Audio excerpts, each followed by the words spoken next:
Hello friends, welcome to my channel Tunga Pakashale. Friends, ಇವತ್ತು ಪಂಜಾಬಿ ಬೆಂಡಿ ಮಸಾಲ ಮಾಡೋಣ. ತುಂಬಾ ಚೆನ್ನಾಗಿರುತ್ತೆ ಫ್ರೆಂಡ್ಸ್ ಇದು ಬೆಂಡಿ ಮಸಾಲ. ಇದನ್ನು ಹೇಗೆ ಮಾಡೋದು ಅಂತ ನೋಡೋಣ ಬನ್ನಿ. ಫ್ರೆಂಡ್ಸ್, ಒಂದು ಬಾಣಲಿ ಬಿಸಿಗಿಟ್ಟಿದ್ದೀನಿ. ಒಂದು 2 ಟೇಬಲ್ ಸ್ಪೂನ್ ಆಗೋಷ್ಟು ಎಣ್ಣೆ ಹಾಕ್ಕೊಳ್ಳಿ. ಸಾಕು, ಎಣ್ಣೆ ಬಿಸಿ ಆಗಲಿ. ಫ್ರೆಂಡ್ಸ್ ನೋಡಿ, ಎಣ್ಣೆ ಬಿಸಿಯಾಗಿದೆ. ಒಂದು 1/4 kg ಬೆಂಡೆಕಾಯಿ ತೊಗೊಂಡಿದ್ದೀನಿ. ಫ್ರೆಂಡ್ಸ್ ನೋಡಿ, ಈ ಸೈಜಲ್ಲಿ ಹಚ್ಕೊಳ್ಬೇಕು. ಬೆಂಡೆಕಾಯಿ ಹಾಕ್ಕೊಳ್ಳಿ. ಫ್ರೆಂಡ್ಸ್, ಇದು ಫ್ರೈ ಮಾಡಿ. ಫ್ರೆಂಡ್ಸ್, ಇದೊಂದು 10 ನಿಮಿಷ ಏನಾದರೂ ಫ್ರೈ ಮಾಡಬೇಕು. ಇದರಲ್ಲಿರೋ ಲೋಳೆ ಎಲ್ಲ ಹೋಗಬೇಕು. ಫ್ರೆಂಡ್ಸ್, ಫ್ರೈ ಮಾಡಿ. ಫ್ರೆಂಡ್ಸ್ ನೋಡಿ, ಒಂದು 10 ನಿಮಿಷ ಫ್ರೈ ಮಾಡಿದ್ದೀನಿ. ಸಾಕು, ಇಷ್ಟು ಫ್ರೈ ಆದರೆ. ಫ್ರೆಂಡ್ಸ್ ನೋಡಿ, ಅದೇ ಬಾಣಲಿಗೆ 2 ಟೇಬಲ್ ಸ್ಪೂನ್ ಎಣ್ಣೆ ಹಾಕ್ಕೊಳ್ಳಿ. ಒಂದು 2 ಟೇಬಲ್ ಸ್ಪೂನ್ ಸಾಕು. ಫ್ರೆಂಡ್ಸ್ ನೋಡಿ, ಎಣ್ಣೆ ಬಿಸಿಯಾಗಿದೆ. ಒಂದು ಸ್ವಲ್ಪ ಜೀರಿಗೆ ಹಾಕ್ಕೊಳ್ಳಿ. ಫ್ರೆಂಡ್ಸ್, ಸಣ್ಣದಾಗಿ ಹಚ್ಚಿರೋ ಈರುಳ್ಳಿ ಹಾಕ್ಕೊಳ್ಳಿ. ಒಂದು ಈರುಳ್ಳಿ ತೊಗೊಂಡಿದ್ದೀನಿ, ಸಣ್ಣದಾಗಿ ಹಚ್ಚಿದ್ದೀನಿ, ಅದನ್ನು ಹಾಕ್ಕೊಳ್ತಾ ಇದ್ದೀನಿ. ಫ್ರೆಂಡ್ಸ್, ಇದನ್ನು ಫ್ರೈ ಮಾಡಿ.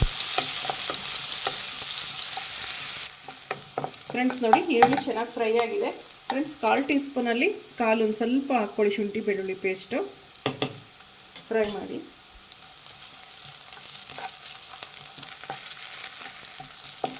ಫ್ರೆಂಡ್ಸ್ ನೋಡಿ, ಹಸಿ ವಾಸನೆವರೆಗೂ ಫ್ರೈ ಆಯಿತು.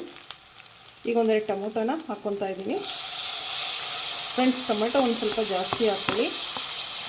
ಫ್ರೆಂಡ್ಸ್, 1/4 kg ಬೆಂಡೆಕಾಯಿನಲ್ಲಿ 2 ಟೊಮೊಟೊ ಯೂಸ್ ಮಾಡ್ತಾ ಇದ್ದೀನಿ. ಇದು ಮೆತ್ತಗಾಗೋವರೆಗೂ ಫ್ರೈ ಮಾಡಬೇಕು. ಫ್ರೆಂಡ್ಸ್ ನೋಡಿ, ಟೊಮೆಟೊ ಚೆನ್ನಾಗಿ ಫ್ರೈ ಆಗಿದೆ.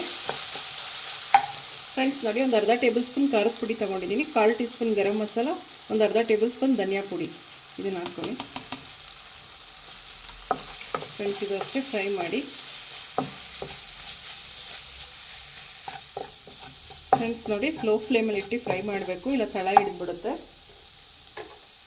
ಫ್ರೆಂಡ್ಸ್ ನೋಡಿ, ಒಂದು ಸ್ವಲ್ಪ ಸಕ್ಕರೆ ಹಾಕ್ಕೊಳ್ಳಿ.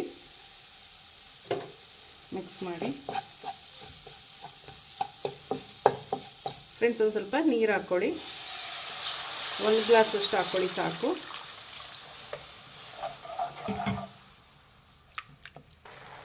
ಫ್ರೆಂಡ್ಸ್ ನೋಡಿ, ಒಂದು ಕುದಿ ಬಂದಿದೆ. ಫ್ರೆಂಡ್ಸ್, ಒಂದು ಕುದಿ ಬಂದಮೇಲೆ ಒಂದು ಸ್ವಲ್ಪ ಕಸೂರಿ ಮೇಥಿ ಹಾಕ್ಕೊಳ್ಳಿ. ತುಂಬಾ ಚೆನ್ನಾಗಿರುತ್ತೆ. ಸ್ವಲ್ಪ ಕಸೂರಿ ಮೇಥಿ ಮಿಕ್ಸ್ ಮಾಡಿ. ಫ್ರೆಂಡ್ಸ್, ಇದೊಂದು 2 ನಿಮಿಷ ಬೇಯಿಸಬೇಕು. ಹಸಿ ವಾಸನೆ ಎಲ್ಲ ಹೋಗಬೇಕು ಮಸಾಲೆದು.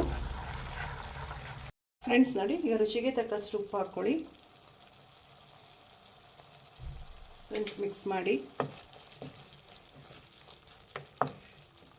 ಫ್ರೆಂಡ್ಸ್, ನಾವು ಬೆಂಡೆಕಾಯಿ ಫ್ರೈ ಮಾಡ್ಕೊಂಡಿದ್ವಲ್ಲ, ಅದನ್ನು ಹಾಕ್ಕೊಳ್ಳಿ.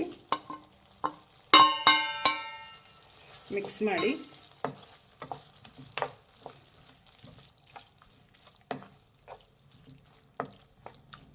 ಫ್ರೆಂಡ್ಸ್, ಒಂದು 2 ನಿಮಿಷ ಲಿಡ್ ಕ್ಲೋಸ್ ಮಾಡಿ ಇದನ್ನು ಬೇಯಿಸಿ. ಬೆಂಡೆಕಾಯಿಗೆ ಉಪ್ಪು ಖಾರ ಚೆನ್ನಾಗಿ ಹಿಡಿಯುತ್ತೆ.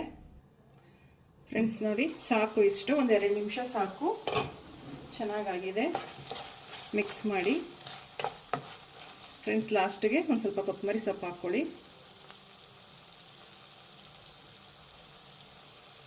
ಮಿಕ್ಸ್ ಮಾಡಿ. ಫ್ರೆಂಡ್ಸ್ ನೋಡಿ, ರೆಡಿ ಆಯಿತು ಪಂಜಾಬಿ ಬೆಂಡಿ ಮಸಾಲ. ಚಪಾತಿ ಜೊತೆಗಂತೂ ತುಂಬಾ ಚೆನ್ನಾಗಿರುತ್ತೆ ಇದು ಬೆಂಡಿ ಮಸಾಲ. ಫ್ರೆಂಡ್ಸ್, ಈಗ ಡಿಶ್ ಔಟ್ ಮಾಡ್ಕೊಳ್ಳೋಣ. ಫ್ರೆಂಡ್ಸ್ ನೋಡಿ, ಪಂಜಾಬಿ ಬೆಂಡಿ ಮಸಾಲ ರೆಡಿಯಾಗಿದೆ. ತುಂಬಾ ಚೆನ್ನಾಗಿರುತ್ತೆ ಫ್ರೆಂಡ್ಸ್. ಇದು ಚಪಾತಿಗೆ ಏನಾದರೂ ಸೈಡ್ ಡಿಶ್ಶಿಗಾದರೂ ತಿನ್ಬೋದು. ತುಂಬಾ ಟೇಸ್ಟಿಯಾಗಿರುತ್ತೆ ಅಂತಲೇ ಹೇಳ್ಬೋದು ಇದು ಬೆಂಡಿ ಮಸಾಲ. ನೀವು ನಿಮ್ಮ ಮನೇಲಿ ಮಾಡಿ ಹೇಗೆ ಬಂತು ಅಂತ ಹೇಳಿ. ಪ್ಲೀಸ್ ನಮ್ಮ ಚಾನಲ್ನ ಸಬ್ಸ್ಕ್ರೈಬ್ ಮಾಡಿ, ಪಕ್ಕದಲ್ಲೇ ಇರೋ ಬೆಲ್ಲೈಕನನ್ನು ಕ್ಲಿಕ್ ಮಾಡಿ. ನಾನು ಅದೇ ವಿಡಿಯೋ ಅಪ್ಲೋಡ್ ಮಾಡಿದ್ರೆ ನೋಟಿಫಿಕೇಷನ್ ಬರುತ್ತೆ. Thank you for watching. ಮುಂದಿನ ವಿಡಿಯೋದಲ್ಲಿ ಭೇಟಿಯಾಗೋಣ. ನಮಸ್ಕಾರ.